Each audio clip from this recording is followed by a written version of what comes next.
What is up, guys? In front of me you see the unlocked scooter. You see it's running to up to 35 km per hour and it has many custom settings here. So in this video I will show you how you can make run your scooter faster than it is and how to configure the settings, what our custom firmware can give you on a Xiaomi scooter and other scooters.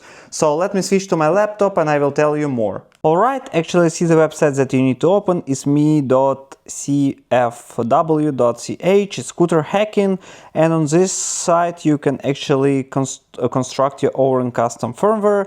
So let's go one by one. So this exact section is applicable for Mi scooters, so it's written which scooters are supporting: Pro 2, 1S, Light Essential, 3, M365 Pro, or this is actually Pro 1, how it's called, and regular M365. Also you have plain vanilla firmware installed here, dark mode or soft mode, just regular mode, and let's go one by one. So here firstly you see the download, this app you download on your phone to install the custom firmware, and also you have some disclaimer.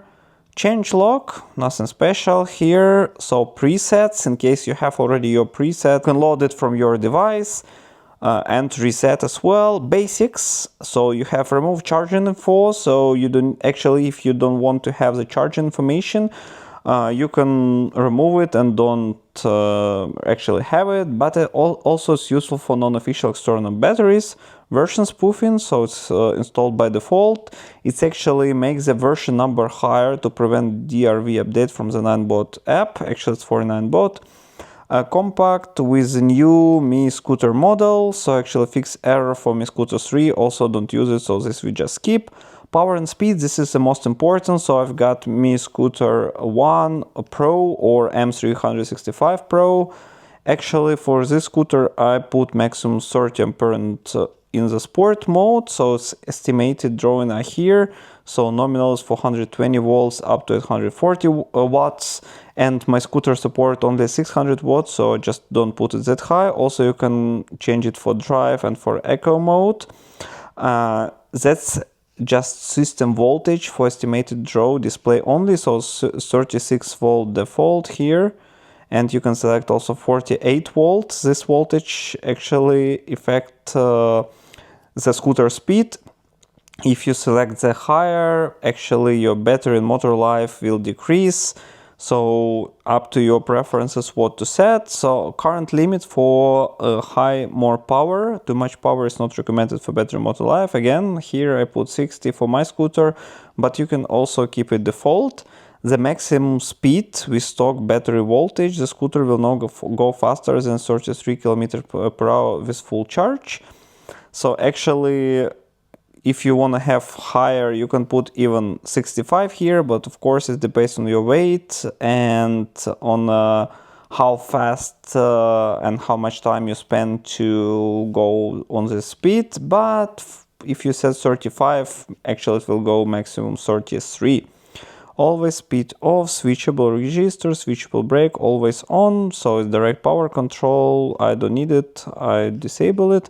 Curve type, you have quadratic and flat, so instead of speed-based, the throttle will work on a power-based algorithm. Speed limit is ignored while using DPC, actually I don't use it.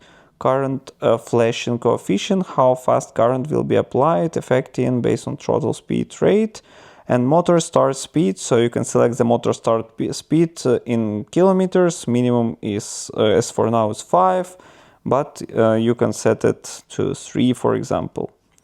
Braking energy recover, so here you can select the energy recover speed, and also no occur, the scooter won't start braking on its own when the motor is not active. You will still have recuperation braking when using the brake lever. Actually, if you need it, you can select this as well, but I don't use it. Current racing coefficient, how fast current will be applied, affecting brake speed up rate. And other settings also available. Cruise control, if you need it, you can also select and activate the cruise control or disable it with a beep. Advanced, stay on when scooter is locked, so it disables auto shutdown. If you don't want it will be shut down, it will be always unlocked and always lightning. Changing the dashboard message type from Pro to regular. for 4 dots dashboard only, so don't need it. Change escape BMS boot rate, so it's compatible with open source BMS. Wheel size you can select, and battery voltage limit can be selected here. Also you can disable BMS communication, of course don't do it. After all, you just finish and select in the app scooter hacking utility and download the file. So the file downloaded. After this file will be inputted in the scooter utility app and flash the firmware. I have a separate video on my channel how to do it and how to flash it.